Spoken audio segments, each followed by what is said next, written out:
너희는 이제 씨를 뿌리는 사람의 비유가 무슨 뜻을 지녔는지를 들어라. 누구든지 하늘나라를 두고 하는 말씀을 듣고도 깨닫지 못하면 악한 자가 와서 그 마음에 뿌려진 것을 빼앗아 간다.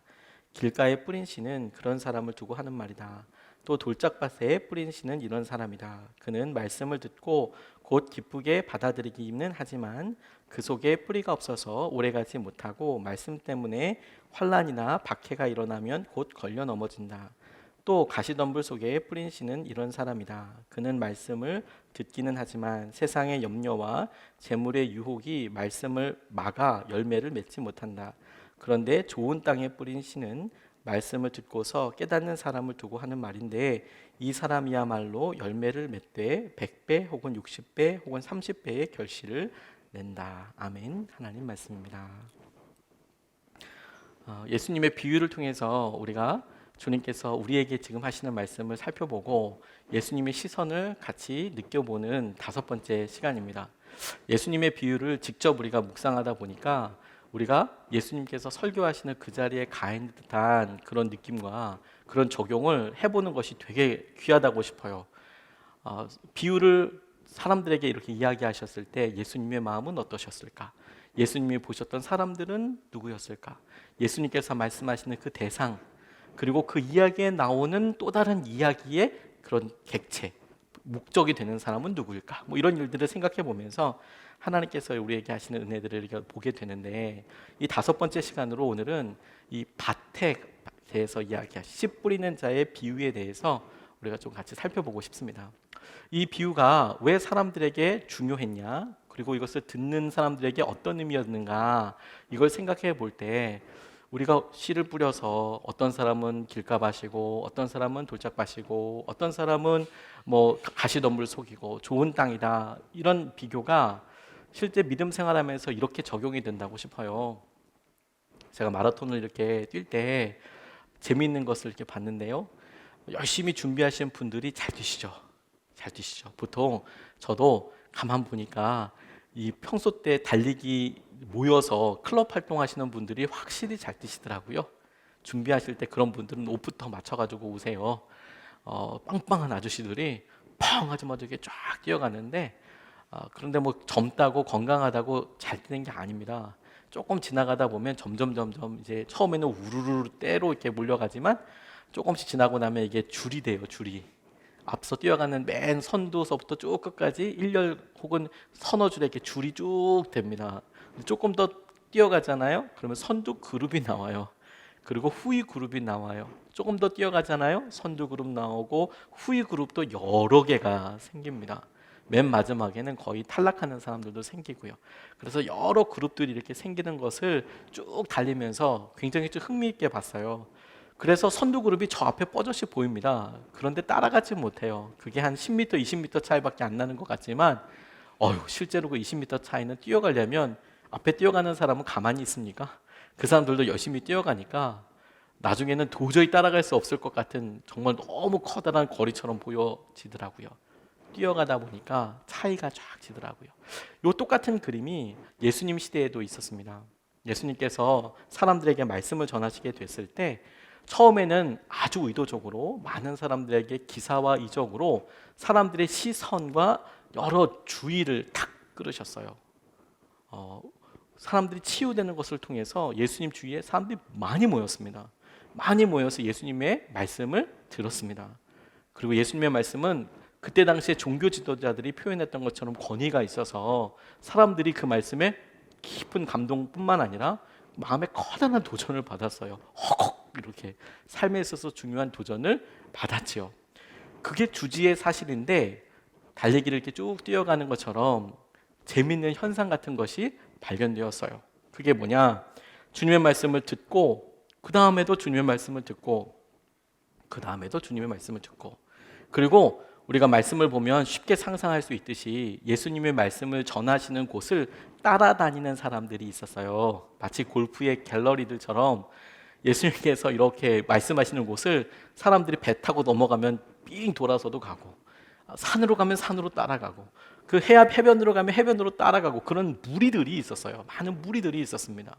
그 사람들은 예수님의 설교를 오랫동안 듣는 일이 있었어요. 계속. 자, 그런데 여기서 독특한 일들이 앞서 말한 것처럼 일어나기 시작했습니다. 어떤 사람은 그 말씀을 듣고 삶이 완전히 변하는 거예요. 주님을 믿고 따르기 시작하는 거예요. 그리고 주님의 말씀대로 살기 시작하는 거예요. 그런 사람들이 있었습니다. 반면에 처음에 딱 그 말씀을 듣고 내가 찾던 게 이 말씀이야, 그래 이거구나 라고 생각하는 사람들이 있었어요. 그리고 호기롭게 따라왔습니다. 따라왔는데 문제는 그렇게 따라가려고 보니까 이제 만만치 않은 문제들이 생기는 거예요. 처음에 몇 번은 그래 괜찮아 넘을 수 있어 이렇게 생각하다가 핍박이 오고 박해라고 생각되는 일, 사람들이 손가락질을 하고 관계가 틀어지게 되면 여지없이 무너지는 거예요. 여지없이. 그런 사람이 말씀을 듣는 무리들 가운데 있는 거예요. 또 그 다음에도 그 사람들도 말씀 들으러 오겠죠. 또 말씀을 막 듣는데 와, 저 말씀이 너무 좋아. 사람들한테 표현을 못하지만 내 안에 염려와 걱정이 너무 많은 거예요. 내가 저 말씀대로 사는 게 현실적일까? 이런 생각이 들기도 하고, 저 말씀대로 살면 괜찮은 거야? 이런 생각이 들다 보니까 말씀을 계속 듣는데 어떤 사람은 완전히 변해서 그렇게 제자가 되기도 하고, 뭐 제자들 중에서 완전히 안 변한 사람들도 있었지만 어쨌든 다른 사람들이 보기에 와, 완전히 저 사람은 예수님께 헌신됐구나, 예수님만 따라다니는구나 라는 사람이 있었고, 어떤 사람은 막 따라다니다가 떨어지고 또 왔다가 떨어지고 이런 사람들도 있었고, 어떤 사람은 따라다니면서 지난번에도 보고 지지난 설교 자리에서도 봤는데 여전히 고민만 하고 있는 사람도 있고, 어떤 사람은 그런 말씀이 계속 떨어져도 한결같이 귀를 닫고 있는 사람처럼 보이는 사람들도 있더라라는 것이지요. 이런 상황을 주님께서 제자들과 무리들에게 설명하신 비유가 바로 이 씨 뿌리는 비유라라고 저는 그렇게 붙잡았어요. 왜 사람들은 말씀을 듣고 변하지 않을까? 왜 사람들은 말씀을 듣고 오래 가지 못할까? 혹은 왜 차이가 날까? 똑같은 말씀을 가지고 왜 어떤 사람들은 생명의 말씀이라고 살고 어떤 사람은 전혀 관심 없이 살며, 이 중간에 고민하는 사람, 고민만 하는 사람, 고민하다가 왔다 갔다 하는 사람, 이런 사람들이 다양하게 있는데 이걸 어떻게 설명하고 어떻게 주님께서 하시는 길로 우리가 나아갈 수 있을까? 저는 오늘 본문 말씀에서 주님이 그런 도전과 함께 우리에게 주시고자 하시는 메시지가 있다라고 묵상하면서 적용해 보게 됐어요. 말씀이 홍수처럼 다가오죠. 특별히 요즘은 온라인 예배를 드리다 보니까 여러분들 핸드폰에 유튜브에도 여러 설교 말씀, 또 유명하신 혹은 아주 감명 깊게 들으시는 목사님들이 계실 수 있어요. 자, 말씀이 많이 떨어지죠, 우리에게. 그런데 어떤 때는 그 말씀이 너무 달고 우리에게 너무 촉촉한 양식이 되는데, 어떤 때는 우리가 너무 건조하고 드라이한 것처럼 아무런 느낌이 없이 그냥 뭐 이렇게 지나가는 경우들도 많이 있죠. 이거 어떻게 설명하고 어떻게 이것을 넘어갈 수 있을까요? 오늘 주님께서 그런 우리의 마음을 설명하듯이 첫 번째 이야기하시는 사람은 길가밭이죠. 대부분 우리들에게는 해당되지 않는 말이라고 싶어요. 우리가 길가밭이었다면 지금 이렇게 말씀을 듣고 있지는 않을 겁니다. 주님이 어떤 말씀을 하셔도 우리가 그것에 별로 신경 쓰지 않아요. 그래서 그것을 사단이, 마귀가 집어간다 이렇게 이야기할 정도로 우리가 그 말씀에 반응하지 않죠.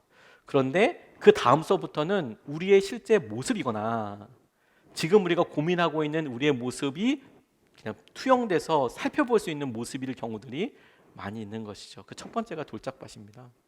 돌짝밭. 19절로 21절까지 말씀을 보면 이렇게 나와 있는데요. 누구든지 하늘나라를 두고 하는 말씀을 듣고도 깨닫지 못하면 악한 자가 와서 그 마음에 뿌려진 것을 빼앗아 간다. 길가에 뿌린 씨는 그런 사람을 두고 하는 말이다. 또 돌짝밭에 뿌린 씨는 이런 사람이다. 그는 말씀을 듣고 곧 기쁘게 받아들이기는 하지만 그 속에 뿌리가 없어서 오래 가지 못하고 말씀 때문에 환난이나 박해가 일어나면 곧 걸려 넘어진다. 이렇게 이야기합니다. 길가에 뿌린 씨는 뭐 우리가 아니다 이렇게 적용해 볼 수 있는데, 돌짝밭의 모습은 우리가 조금만 꼼꼼히 읽어보면 우리 중에 많은 분들이 지금 내 마음, 내 영적인 상태는 돌짝밭 같다 이렇게 생각하시는 분들도 계시라고 싶어요. 아니, 적어도 우리들 중에 대부분이 난 이런 시기를 겪어본 적이 있어. 내 삶에, 우리 신앙생활에 어떤 때는 돌짝밭 같은 때가 있었던 것 같아. 어떤 때 우리 가운데 말씀을 들어서 기쁘게 받았는데 나 이제 지쳤어. 너무 힘들어. 직장 생활과 함께 내가 예배 시간을 지키는 게 너무 힘들어. 내가 사역을 하거나 내가 어떤 헌신을 하고 봉사를 하는 데 있어서 내가 이게 잘하고 있는 걸까? 처음에 주셨던 감동과 은혜에 대해서 우리가 조심스럽게 떠올려 볼 때가 있죠. 우리가 자녀에 대해서, 배우자, 또 부모님에 대해서 이렇게 기도할 거야. 주님 주신 말씀이 너무 분명해서 나 그렇게 할 거야 라고 결정하고 난 이후에 어느 순간에 슬그머니 우리 삶에 분주하고 어렵고 힘든 일들 때문에 걸려 넘어지게 되는 경우들이 있어요. 돌짝밭 같다고 할 수 있겠죠. 그런데 그렇게 돌짝밭 같이 있는 그 마음을 주님은 뿌리가 없어서 넘어진다라고 이야기하고 계세요. 다시 말해서 이 말씀을, 이 비유를 그대로 우리에게 보여보면 우리가 너무 힘들고 어렵다라고 생각했을 때 너무 힘들고 너무 어려운 일을 우리가 주목할 게 아니라 우리에게 처음 주셨던 말씀이 힘들다고 생각하는 일, 어려운 일들 때문에 걸림이 된다면 그러면 이 문제와 이것이 우리에게 보여주시는 장면은 뭐냐면 우리가 돌짝밭 같겠구나. 그렇다면 우리에게 필요한 거는 뿌리구나. 뿌리. 계속 이것을 내리고 뿌리 깊이. 주님께서 뿌리가 얕아서 넘어진다라고 이야기할 때 이때야말로 오래 참고 이때야말로 진작 인내가 필요한 시기인 거구나. 어떤 때까지? 주님께서 열매라 생각하는 것을 보여주실 때까지 우리에게는 이것을 참아내는 인내가, 뿌리를 내리는 것이 필요하구나. 이게 너무 중요하다고 싶어요. 우리의 마음속에 여러분, 환난이나 박해 이런 일들뿐만 아니라 우리를 향한 자기애도 있어요. 자기를 사랑하는 마음. 그래서 우리가 우리 스스로를 겉으로 드러내놓고 굉장해 이렇게 자랑하진 않지만 어느 순간에 내가 그걸 하기에는 나는 그 수준은 넘었지 이렇게 생각하는 경우들이 있죠. 주님께서 우리에게 너 일과 너 이렇게 사용한다고 이야기할 때 난 그 수준은 지났지 이런 것들이 드러나지는 않지만 우리 마음속에 있는 자기애, 나를 사랑하고 그리고 심지어 교만이라고 할 수 있는 하나님 앞에 겸손하지 못한 모습이 드러나는 예라고도 할 수 있겠죠. 근데 그럴 때 우리에게 필요한 게 뭐냐고요? 뿌리가 깊이 내리는 거예요. 이삭이 몇 번이나 우물을 파고 이동해야 했습니다. 오히려 이 사람은 이동했는데 무슨 열매다 싶나 싶죠. 아니요, 그의 행동에 반복되는 것을 보면 알 수 있어요. 그가 이삭이 몇 번이나 우물을 파고 이동했는데 그곳에 있는 사람이랑 다투었다고 해서 에색이라고 지었어요. 그리고 또 넘겼는데 시비가 또 났어요. 그래서 신나라고 이름을 지었어요. 그리고 세 번째로 또 이동을 했더니 이곳은 이제 아주 넓대요. 넓어요. 넓어서 내가 다 살 수 있겠다. 그래서 르호봇이라고 우물 이름을 지었어요.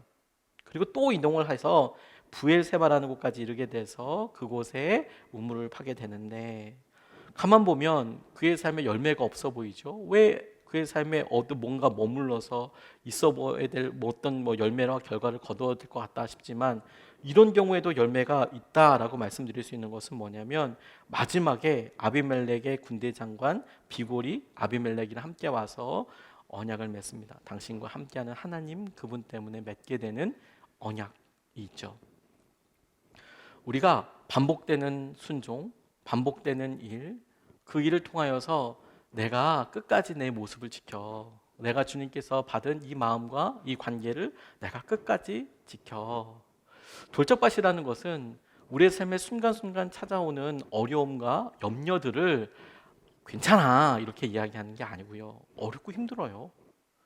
그런데 핍박처럼 환난처럼 다가오는 이 일을 주님께서 내게 주신 은혜 그것에 의지해서 넘어서고 그것을 주님께서 하시는 열매가 있을 때까지 참아내는 거예요. 뿐만 아니라 가시덤불 속도 마찬가지입니다. 22절 말씀을 보면 또 가시덤불 속에 뿌린 씨는 이런 사람이다. 그는 말씀을 듣기는 하지만 세상의 염려와 재물의 유혹이 말씀을 막아 열매를 맺지 못한다. 이렇게 말씀하고 있어요. 우리와 참 비슷한 이 또 한 부류는 마음에 가시가 많은 마음밭입니다. 그 가시는 마음의 세상의 염려, 재물의 유혹이래요. 그게 가시의 역할이래요. 말씀대로 살면 실패할 거라고 끊임없이 걱정하고 어렵게 하는 거래요. 그러니까 우리가 우리 마음밭을 이렇게 점검해 볼 때요. 아, 내가 돌짝밭 아니면 가시덤불인데 아예 두 개를 합쳐서 내 마음은 돌도 많은데 가시도 많구나. 이렇게 생각될 수도 있겠어요. 내가 세상의 염려와 걱정이 내게 많아서 내가 무언가 열매까지 맺으려면 아프고 힘들고 어려운 것에 좌절하고 낙담하게 되는 경우들이 있죠. 더 이상 자라지도 못하고 그렇다고 사라지는 것도 아닙니다. 그곳에 뿌려진 말씀의 씨앗이 사라진 것도 아니에요. 영향력을 열매까지 못 가는 거죠. 시간이 지나면 점점 영향력이 없어지고 적어도 다른 사람들이 보기에는 온통 가시덤불, 세상의 염려, 걱정으로만 둘러싸여서 살아가는 크리스천으로 보일 거라는 거예요. 말씀이 없는 게 아니라 말씀이 뿌려졌지만 옆에서 겉에 사람에게 보더라도 왜 저렇게 염려하고 살지? 왜 저렇게 아등바등하고 살지? 왜 저렇게 힘들지? 라고 생각하며 바라보는 사람이 있다는 겁니다. 염려와 유혹으로 인해서 순종하지 못하는 여러 삶을 우리가 그대로 봐요. 가시덤불과 이 가시덤불 속에서 있는 염려와 걱정들을 가만히 우리가 마주해 보면 이것이 우리에게 큰 고비이고 아픔이기도 하지만 오히려 이것이 우리에게 주님께서 우리를 인도하시는 방향을 아주 분명히 보는 도약판이 되기도 합니다. 그러니까 뭐가 내게 가시가 되는지, 내가 뭐에 염려하고 있는지, 뭐에 걱정하는지를 마주하고 제대로 대면해 보면 내가 이것을 넘어야 하는 거구나, 내가 이것을 하나님께서 주신 은혜의 통로로 넘어서야 하는구나 라는 것을 오히려 거꾸로 디딤돌처럼 딛고 넘어서게 되는 그런 역할도 할 수 있게 된다는 거예요. 순종에는 타협이 없거든요. 아무도 말리지 못합니다. 여러분 그거 아세요? 순종은 아무도 말리지 못합니다. 그걸 해야 한다는 것을 누구도 설득하지 못해요. 예전에 이재철 목사님이 자기한테 와서 목회를 해야 하는 거냐고 물어보는 사람들이 많았을 때에 대답하셨던 이야기를 이렇게 하시더라고요. 이분이 명망도 있으시고 이분 스스로가 비교적 나이가 많이 있는 상태에서 사업을 하시던 상태에서 다시 신학교를 들어가시고 목회를 하셨던 분이었기 때문에, 그러니까 주로 직장 다니는 분들 중에서 또 어느 정도 사회적인 경험을 하신 분들 중에서 제가 목회를 해야 하는 거 아닙니까? 이런 상황인데 목회를 해야 되는 것 아닙니까? 이렇게 물어보는 사람들이 많이 있었대요. 근데 그때마다 이재철 목사님이 한결같이 이야기해 주셨대요. 하지 말라고. 아주 그냥 칼로 빡 작아서 하지 말라고. 하지 말라고 이렇게 얘기했대요. 너무한 거 같지 않습니까, 여러분? 내가 그냥 장난으로 물어보는 게 아니라 내가 진짜 목회를 할지 말아야 될지 고민해서 이렇게 왔는데 이재철 목사님이 자기한테 이렇게 물어볼 때 그 사람 앞에서 물어보니까 바로 하지 말라고 이렇게 얘기하는, 목회하지 마시라고. 근데 이유 설명이 더 되게 마음에 와서 이렇게 닿았어요. 그게 뭔지 아십니까? 당신이 목회를 한다고 할 때 주님의 일을 하겠다라는 것인데 그 일에 누군가의 동의가 필요하다면, 그 일을 가야 하는데 누군가의 동의가 필요하고 누군가의 인정이 필요하다면 그 길 가지 말라고. 순종의 길은 그렇지 않다고. 하나님께서 분명히 말씀하신다고. 분명히 말씀하셔서 타협할 수 없다고. 그 길을 갈 수 있다고. 그 길을 해야 한다고. 그렇게 아무도 말릴 수 없다라고 생각될 때 그 길을 그냥 가면 된다고. 물어보지 않는다고. 가시덤불을 이렇게 이야기할 때 그 가시덤불이 우리 가운데 어렵고 힘든 것이 될 수 있어요. 그런데 그걸 통해서 우리의 모습을 잘 보여준다니까요. 내가 이것에 두려워하고 있구나. 내가 이것에 염려하고 있구나. 이게 내게 가시 역할을 하고 있구나. 그걸 분명히 알고 넘어설 수 있어요. 제가 멘토로서 참 좋아하는 목사님 몇 분 계시는데요. 몇 분 계시는 분 중에서 구자경 목사님이라는 분이 계십니다. 제가 참 흠모하고 너무 좋아하는 분이에요. 이분이 본인이 젊었을 때 사역하셨던 이야기를 이렇게 해주셨어요. 철원에서 목회를 하셨답니다. 지금도 여러분 철원쌀 유명하죠? 철원쌀, 이천쌀도 좋지만 철원쌀도 아주 유명합니다. 그 무슨 쌀이라고 하나요? 오대쌀이 인천쌀인가요? 철원쌀인가요? 아무튼 뭐 철원쌀도 아주 유명합니다. 그런데 그 목사님께서 젊었을 때, 비교적 젊었을 때 사역하셨을 때, 한 30대, 40대 사역하셨을 때 이 철원이 분홍이었대요.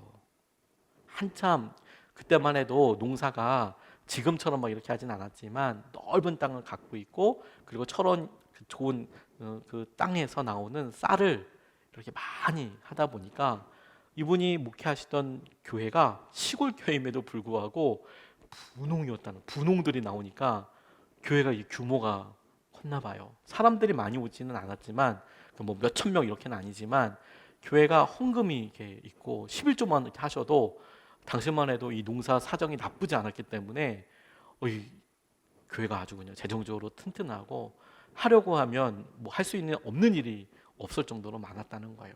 이분이 조심스럽게 그렇게 나누시더라고요. 당시에 우리나라 차 이렇게 있었는데 조심스럽지만 이분이 젊은 나이였음에도 불구하고 교회에서 아주 좋은 차를 사주셨대요. 당시에 목사님들, 서울의 큰 교회 목사님들도 탈까 말까한 차를 그 교회에서 그냥 사주셨대요. 재정이 어렵지가 않았대요. 농촌에서. 그래서 학교 무슨 모임을 가거나 다른 교회 집회를 가거나 그러면 뭐 이 차가 이제 뭐 있을 정도로 이렇게 하셨답니다. 그런데 이분이 가만히 자기의 삶을 돌아봤대요. 이곳에서 관계가 너무 좋은 거예요. 자기는 거의 여기서 오래 사역을 했고, 그리고 많은 분들이, 거기 있는 분들이 자기를 아주 믿어주시고 따라주시고 지지해주시고 말씀의 권위를 인정해주시고, 그래서 섬겨주시고 이러는데 마치 자기가 여기서 조금만 더 나가면 내가 왕 되겠다 이런 생각이 드셨나 봐요. 그래서 그 교회를 사임을 하셨어요. 제가 그 얘기 듣고 너무 놀랐어요. 뭐 관계가 아니라 다 말리는데, 성도들이 다 말리고 그러는데 내가 거기를 딱 그만 두셨다라는 거예요. 이유가 뭐냐면 내가 여기서 조금만 더 있으면 왕 되겠다 그렇게 하셨다는 거예요. 그리고 이분이 선택하신 게 뭐냐면 독일로 가게 됐어요. 독일로. 그럼 사람들이 이제 이거 독일 외국에 있는 교회 가니까 좋겠네, 그게 아니고 독일에 있는 쾰른이라는 곳에 아주 열악한 교회에 가시게 된 거예요. 간신히 비교할 수 없을 만큼 외국이라서 좋겠네 이게 아니라, 이분은 뭐 유학을 준비한 분도 아니고, 그 다음에 갓 목사 안수를 받았을 때 목사 안수와 함께 공부하기 위해서 간다면 해외가 나쁘지 않지만 자녀들이 이미 자라고 있고, 그리고 이미 교회에서 한 번 큰 부흥을 이루었고, 그래서 어느 정도 기성 목사님이 되신 이후에 사실 그렇게 가는 것은 쉽지 않거든요. 교회가 크지도 않았고 그 쾰른에 있는 교회가, 거기로 이렇게 가셨어요. 딱 이유 하나, 주님이 주인이셔야 되는데 내가 어떻게 주인이 될 수 있어? 왕이 될 수 있어? 그리고 그냥 이동하셨어요. 독일에 갔더니 그 교회에서 물으시더래요. 성도님들이, 얼마 되지도 않으시는 성도님들이 정말 이렇게 궁금했는지, 아니면 처음부터 당신의 정체를 밝혀라 이런 의미였는지 공부하러 오셨냐고 물어보시더래요. 무슨 얘기인고 가만히 목사님이 들어보니까, 이렇게 외국에 있는 교회를 오면 이 김에, 목회하는 김에 거기에 다 유학생들이 많이 있으니까 나도 이제 공부를 해서 박사학위도 받고 뭐 그러는 경우들이 많이 있으시다는 거예요. 그게 나쁘다고 이야기하는 건 아닙니다. 많은 분들이 그렇게 하니까 목사님 박사학위 받으러 이렇게 오신 거냐고 그렇게 이야기를 하더래요. 그렇게 이야기하는 의도를 가만 보니까 여기 성도님들이 그런 목사님들을 이렇게 많이 보다 보니 언젠가 또 학위 받으면 떠날 거 아닌가 이제 이런 생각을 하시는 거죠. 그래서 대답 안 하시고 그다음부터 열심히 목회하셨대요. 학교 안 다니시고.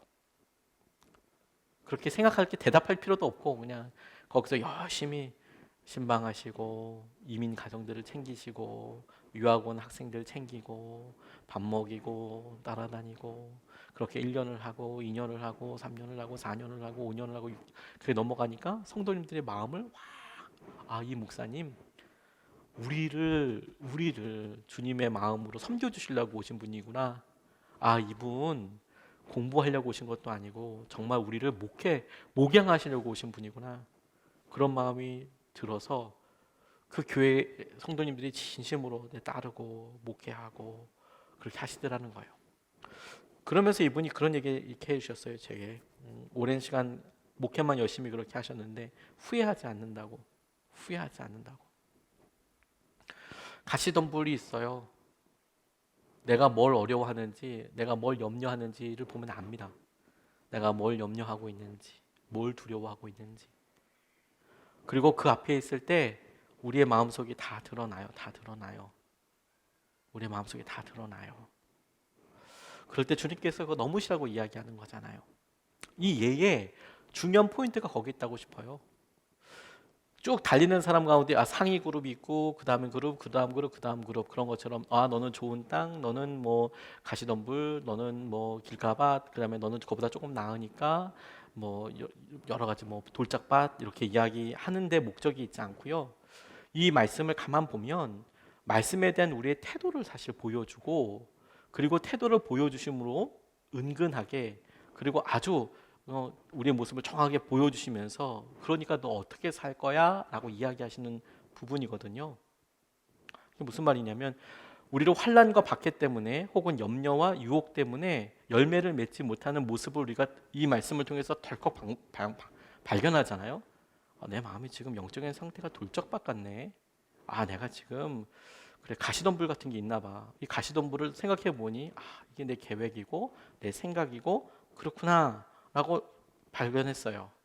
그런데 여러분 이 말씀의 포커스가 무슨 밭이어서 열매를 맺고 안 맺고가 아니라 우리가 열매를 맺기 때문에 무슨 밭이 되느냐라고 이게 부르고 있다는 점을 꼭 봐야 하는 거예요. 그러니까 무슨 말이냐면 넌 좋은 땅이기 때문에 열매를 많이 맺어 이렇게 얘기하는 게 아니라 너는 열매를 많이 맺기 때문에 좋은 땅이야. 가시덤불과 돌짝밭도 돌짝밭이라는 상황 자체가 아니라 그렇게 열심히 따르려고 하지만 픽픽 넘어지는 것 때문에 넌 돌짝밭인 거야. 열매를 맺지 못하기 때문에. 그래 네가 안에서 우문 텄어. 하지만 염려와 걱정 때문에 아무 영향력이 없고 염려 걱정 때문에 오히려 그렇게 힘들어하는 삶을 살고 있기 때문에 그걸 가시덤불이라고 이야기하는 거예요. 그렇게 가만히 본다면 이게 우리에게 나아갈 방향을 그냥 그대로 보여준다고 싶어요. 우리 자신은 무슨 맛인지 깨닫는 것에서 나아가서 말씀에 대한 반응을 생각해보고 이거 넘어서야 하는 거구나. 그래서 좋은 밭까지 가는 겁니다. 좋은 땅까지. 이거 넘어서야 되는 거구나.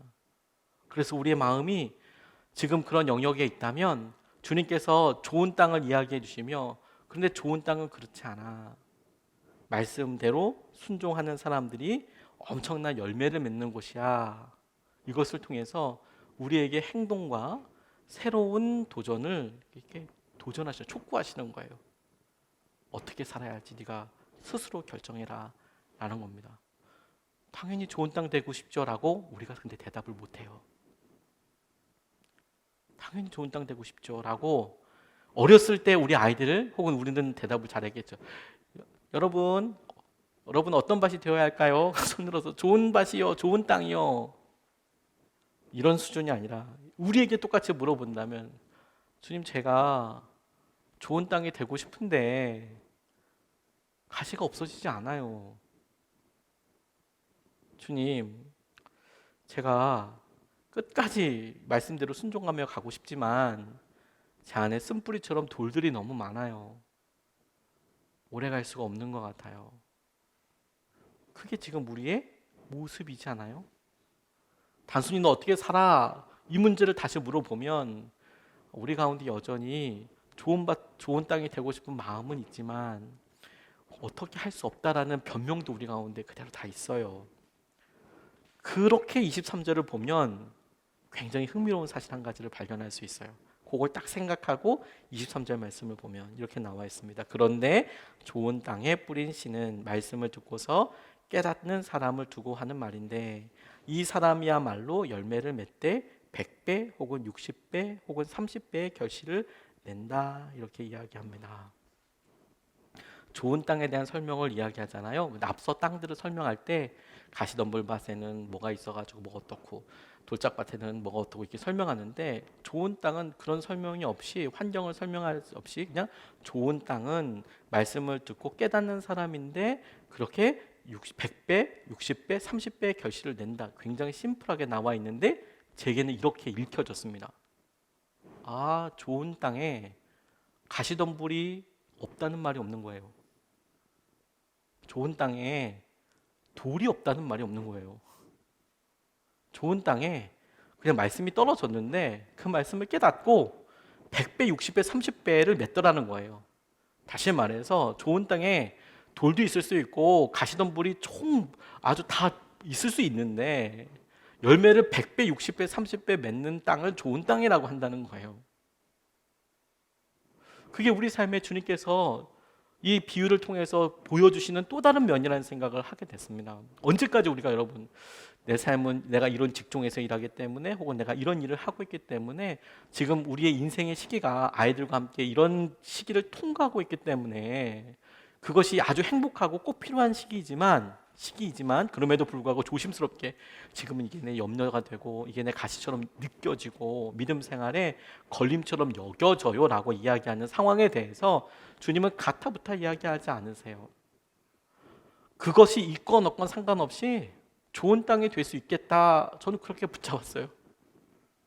좋은 땅이 가시가 없어서 좋은 땅이 아닌 게 아니고 열매를 100배, 60배, 30배 맺는 땅이어서 그렇다면 얼마든지 그렇게 할 수 있겠더라고요.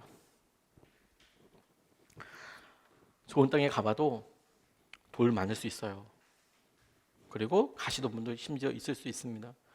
그런데 그 말씀을 내가 듣고 따라가는 거죠.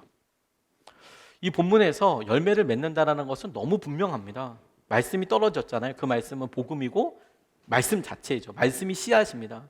자, 말씀이 우리 가운데 씨앗으로 떨어졌어요. 이게 열매를 맺는다는 건 뭘까요?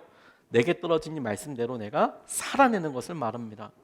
살아내서 그것이 어떤 행동이 되고 어떤 반응이 될 때 그걸 우리 삶에 이 말씀을 통과하여 이 말씀이 내게 힘이 되어서 내가 했던 어떤 행동, 이게 결과가 되고 열매라고 이야기할 수 있겠죠.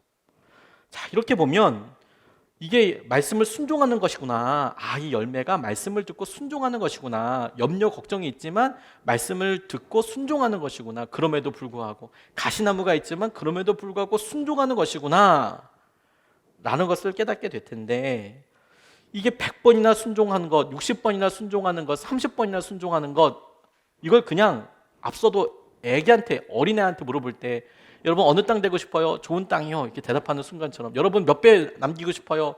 100배요. 축복을 몇 배나 받고 싶어요? 100배요. 이렇게 얘기하는 것처럼 100배의 열매를 맺고 싶다라고 이야기하는 상황이 말씀을 순종하는 것과 관련돼서 지어본다면 참 되게 우리의 형편과 우리의 시선에서는 녹록지 않은 경우들이 많이 있는 거예요. 직장 상사를 나를 너무 힘들게 하고 나를 너무 무시하고 그리고 나한테 말을 너무 막 해요. 그리고 가장 힘든 것은 차별하는 것 같아. 그것도 참을 수 있어. 그런데 은근 부모님을 무시하는 듯하고 내 가정을 깔보는 것 같고 내 자녀를 무시하는 것 같으면 나는 뭐 당신한테 어떤 영향을 받아서 당신이 내 고가를 혹은 내 미래를 어느 정도 연관 있기 때문에 다 참을 수 있는데, 그래 그건 내 월급값이라고 이야기하겠는데 내 봉급 안에 그게 포함되어 있다고 이야기했는데 내 아내는 왜 당신이 평가를 그렇게 하고 내 자녀는 당신이 뭔데 그렇게 얘기하는데 그거는 월급에 포함되어 있는 게 아니잖아. 이렇게 막 생각할 정도로 힘든 경우들이 있죠. 그런데 사랑하기로 결단했어요. 내가 이제 사랑해야지. 주님께서 오늘 말씀하시니까 내가 사랑해야지. 그래서 한번 내가 주님께서 사랑하라 하셨다라는 것을 내가 듣고 한번 순종했어요. 열매가 맺었네요. 좋은 땅에 될 가능성이 있습니다.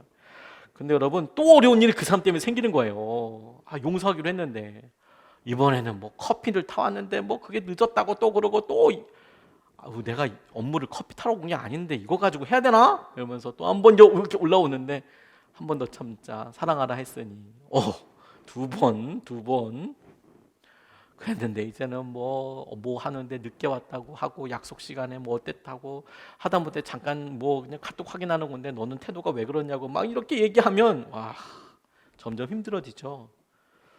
그럴 때 이 사랑하겠다는 결단, 사랑하라는 주님의 음성에 명령에 순종하기로 결단하는 것 자체가 진짜 놀라운 일이거든요.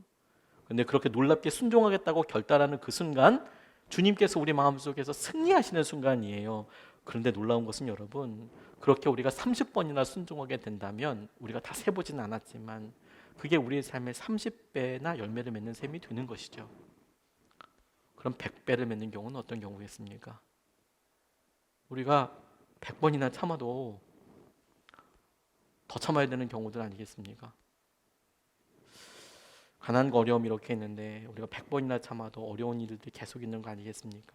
힘들고 어려운 일 때문에 다 이렇게 어려운 삶을 사는 것, 그것 때문 아니겠습니까? 김주찬 목사님이란 분이 이제 간증하시는 것을 이렇게 들었는데 탈북민이에요. 이분이 정말 드라마틱한 그런 삶을 사셨더라고요.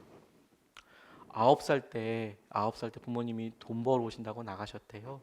너무 힘드니까. 그때 고난의 행군이 되었답니다. 고난의 행군.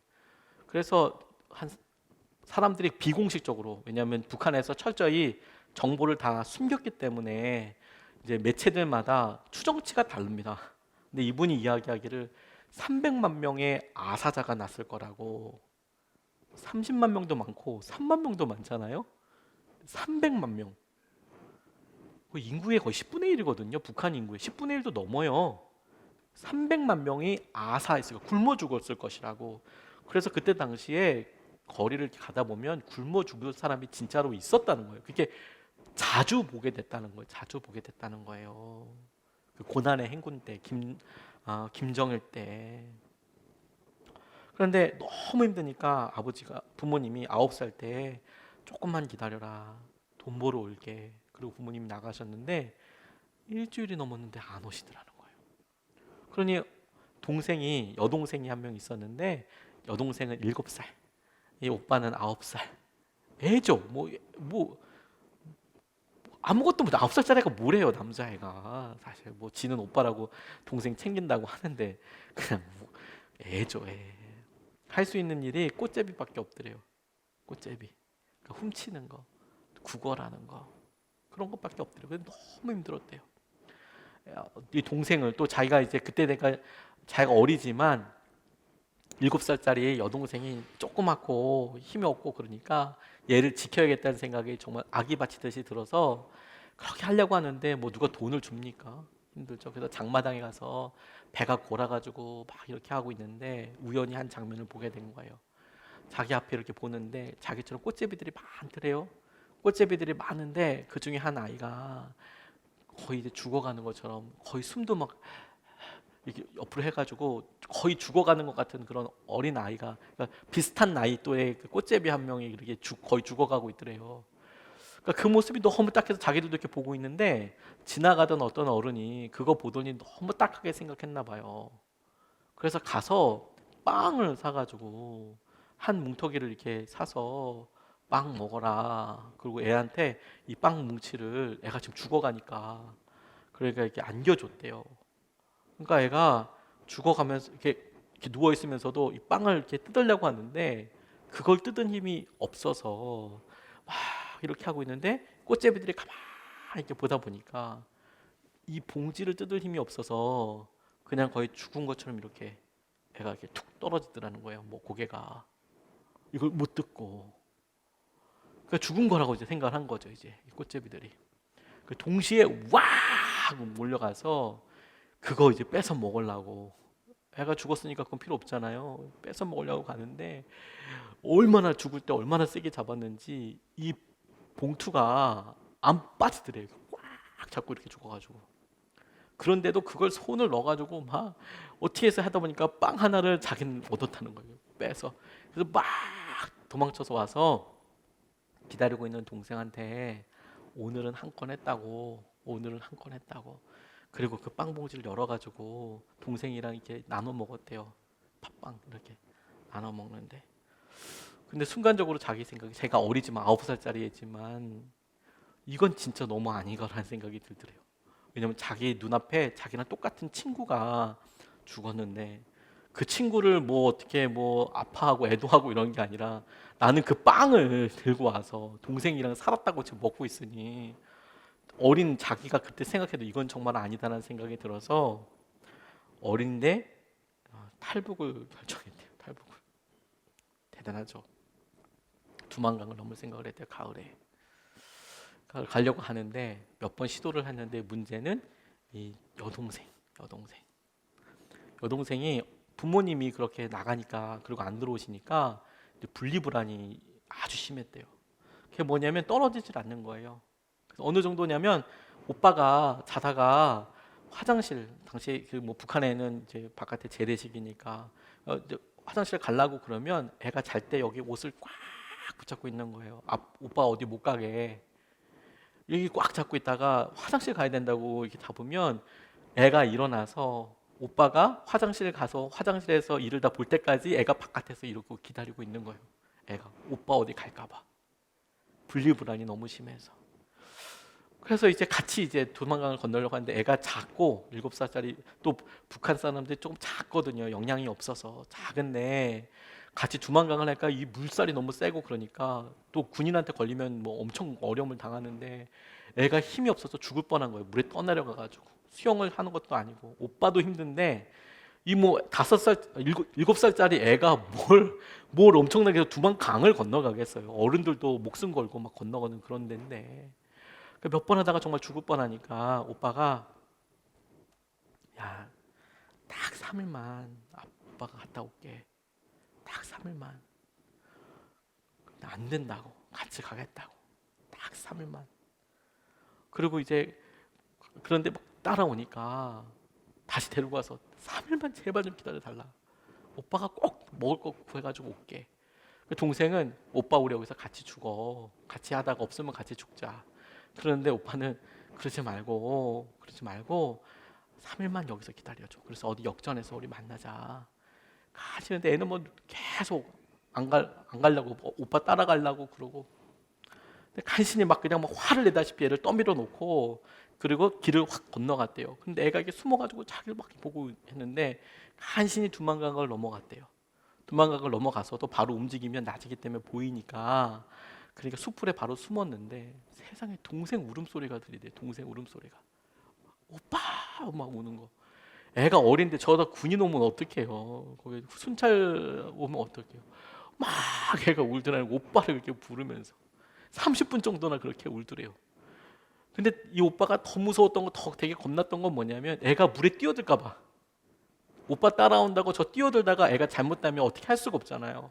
제발 따라오지 말고 3일만 기다려라. 그렇게 생각하고 있는데 한 30분 정도 지니까 울음소리가 안 들리더래요. 그래서 이제 어떻게 된지 자기가 나와서 숲을 바깥에 나가서 볼 수도 없는 상황이니까 그냥 어떻게든 애가 또 돌아갔겠지 있겠지 뒤돌아보지도 못하고 막 도망갔는데 근데 중국이 자기가 생각했던 것과 너무 다르더래요. 북한에서 처음으로 중국 가봤는데 뭐 중국 어린 소년이 가서 뭐 중국 말을 할 수 있겠습니까? 뭐 할 수 있겠습니까? 고생 진짜 많이 하죠. 근데 어떻게 해서 그 국경 도시로 찾아갔는데 먹을 것도 없고 힘들고 어려운데 그렇게 돌아다니는 자기 모습을 보고 선교사님을 기적같이 만났대요. 선교사님을 만나서 거기서 사는데 딱 3일 좋더래요. 딱 3일. 이 어린애가 다시 돌아갈 생각하니까 돌아갈 수가 없잖아요. 돈을 어떻게 벌며 3일 딱 좋고 동생 생각은 처음에 나지도 않더래요. 3일 있다 돌아가겠다고 그랬는데 그런 생각은 나지도 않고 3일 자기가 따뜻한 곳에서 먹고 공부시켜준다고 하니까 공부하고 그런데 딱 3일 좋고 그 다음서부터는 동생 생각이 나서 날마다 울었대요. 그리고 주님을 만나고 난 다음에도 우리 동생 살려만 달라고 장애인이 돼 있어도 좋고 뭐가 돼 있어도 좋으니까 우리 동생을 제발 살려만 달라고 그렇게 기도하게 되더래요. 그곳에서 주님을 정말 놀랍게 만났어요. 그래서 이제 몇 년이 지나가 버린 거죠. 몇 년이 같이 있었던 여러 사람들이랑 몇 년을 그렇게 보내다가 한국에 갈 기회가 열리게 된 거예요. 한국을 이렇게 가기 위해서 태국까지 가서 이제 거기서 한국 들어오려고 하는데 안타깝게도 라오스에서 체포가 됐대요. 그래서 북송을 하게 된 북송. 북한으로 다시 끌려간 거죠. 하나님에 대해서 원망을 진짜 많이 했대요.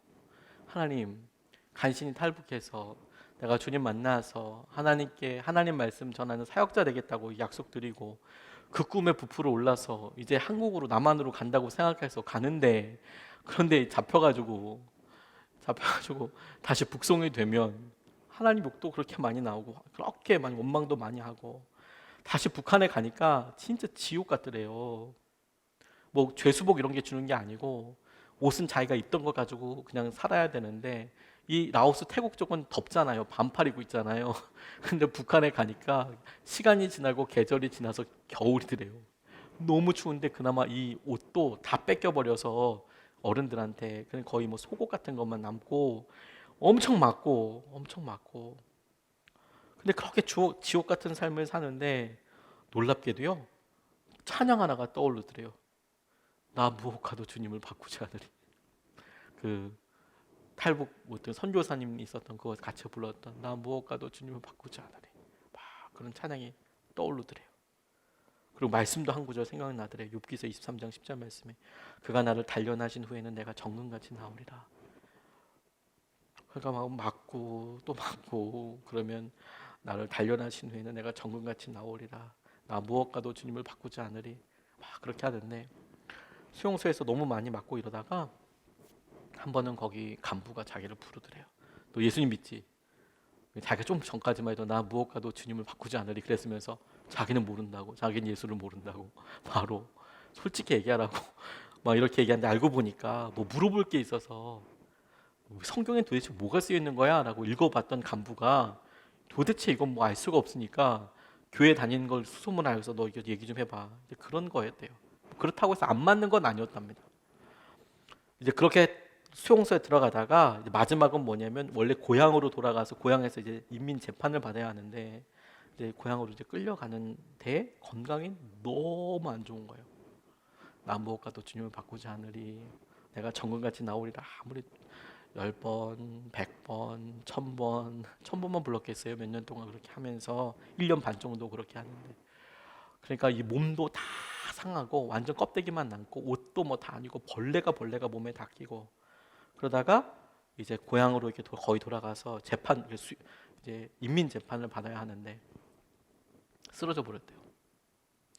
쓰러져 버리고 의사한테 이렇게 보냈는데 또 이렇게 만들어서 왔냐고. 그 말은 뭐냐면 그 전에도 이런 경우들이 많이 있었던 거예요. 못 살아난다고 얘는 못 살아난다고. 그러니까 가만히 이렇게 싸서 쓰레기통에다 대요. 근데 자기는 의식이 깨어 있었대요. 중간에 이렇게 실려가면서 좀 기절했다가 의식이 깨서 이렇게 했는데 그런 소리도 다 들리고 내가 지금 쓰레기가 이렇게 버려져 있는 것도 보고 자기 고향 그래도 근처니까 우리 집까지 한 20km 정도 남았는데 그래서 자기가 이렇게 나와가지고 1시간 동안 막 달렸대요. 근데 그게 자기 이제 환상인 거예요. 실제로는 이 가만히도 못 봐서 나온 거예요. 이 생각만 이제 막 몸부림을 친 거죠. 그냥 부들부들 떤 거죠. 간신히 나오는데 걷지도 못하는 거예요. 기지도 못하는 거예요.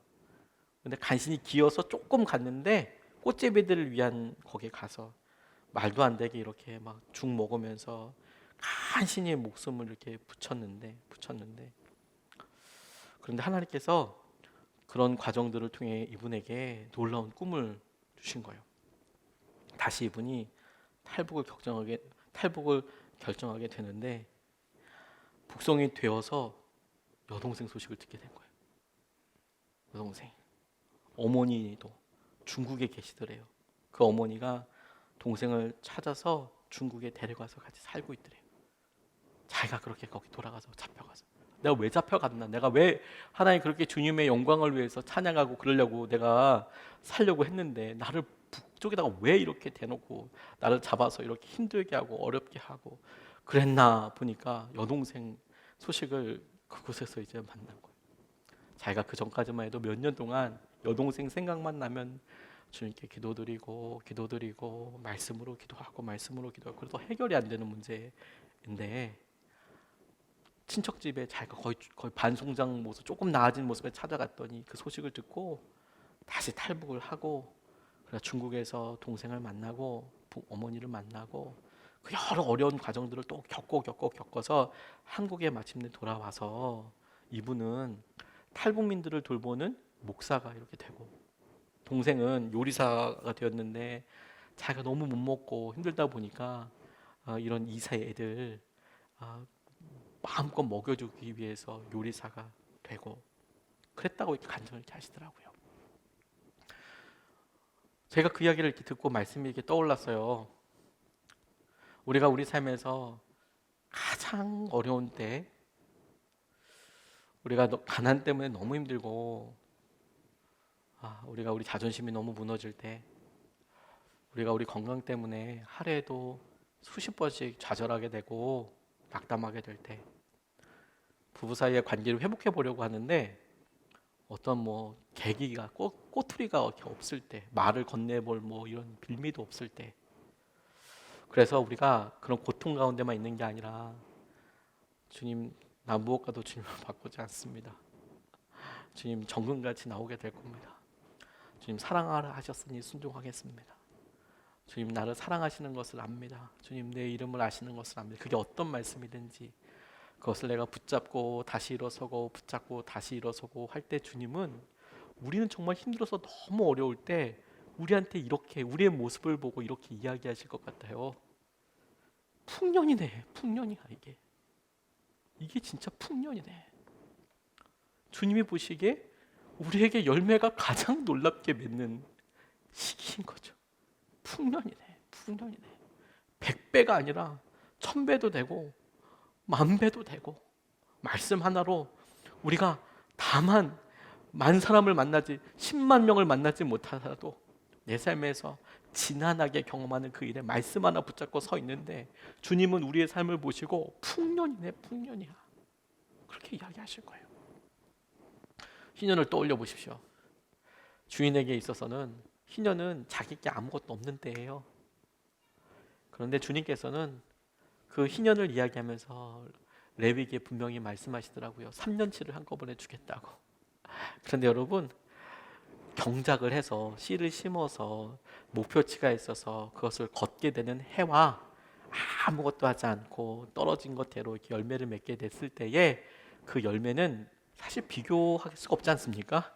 경작을 하고 그런 게, 곡식을 거두는 게 당연히 열매가 많겠죠. 그래서 주인은 이거 어떻게 살아야 되지 이렇게 생각할 수도 있지만, 주님은 풍년이네. 풍년이야. 풍년이야. 다 먹고 사네. 와, 이 마을에 다 먹고 사네. 다 먹고 사네. 우리가 말씀으로 한번 참는 것이 아니라 그게 우리의 사랑을 받고 우리의 순종의 대상이 되는, 영향력이 가는 그 사람에게는 목숨을 구할 만큼의 꼭 누군가의 책임, 누군가의 사랑 손길이 될 수도 있잖아요. 풍년이네. 풍년이야. 여러분, 풍년이네. 풍년이야. 우리가 그 길에 도전을 받고 있는 거예요. 우리의 순종이 사실은 우리의 축복을 여는 열쇠가 되는 거예요. 삶의 부요한 자로, 우리가 가난하여도 많은 사람을 부요케 하는 자로 우리를 세우시고 인도하여 주시는 것을 우리가 분명히 보게 될 거예요. 분명히 누리게 될 거예요. 분명히 깨닫게 될 거예요. 그게 주님께서 우리에게 약속하시고 인도하여 주시는 주님의 도전입니다. 오늘 여러분, 우리가 코로나 시기로 인하여서 이렇게 1년 동안이나 똑같은 기도 제목 가지고 기도했어요. 우리가 오늘은 환우 치유 집회는 아니지만 우리의 건강을 놓고 이렇게나 오래 기도했습니다. 우리가 우리 자녀를 놓고 우리의 마음의 연약함을 놓고 이렇게나 오래 혹은 반복적으로 여러 번 기도했습니다. 주님의 음성에 귀 기울여 보세요. 주님은 우리의 이런 모습을 보고, 우리는 주님 왜 이렇게 응답이 없습니까? 몸부림을 하고 있어요 라고 이야기할지 몰라도, 주님은 오히려 우리의 삶을 보시고 풍년이네. 와, 풍년이네. 풍년이야. 놀랍네. 100배네. 100배. 100배, 60배, 30배네. 이렇게 말씀하고 있지 않으시겠어요? 오늘도 우리에게 주님께서 이 시선을 확 열어주셨으면 좋겠어요. 우리 가난한 자가 아니에요. 주님이 원하시는 열매를 풍요롭게 맺는 자이죠. 주님이 우리에게 원하시는 것으로 인하여 우리의 삶에 친히 간섭하시는 사람들이잖아요. 주님께서 인도하여 주시는 사람이잖아요. 그것으로 우리에게 주님께서 이끌어 주시는 것을 우리가 붙잡는 사람이잖아요. 오늘 우리가 찬양하고 기도하는 것을 통해서 이 마음에 놀라운 회복이 있고 주님께서 하시는 은혜를 누리게 되었으면 좋겠습니다.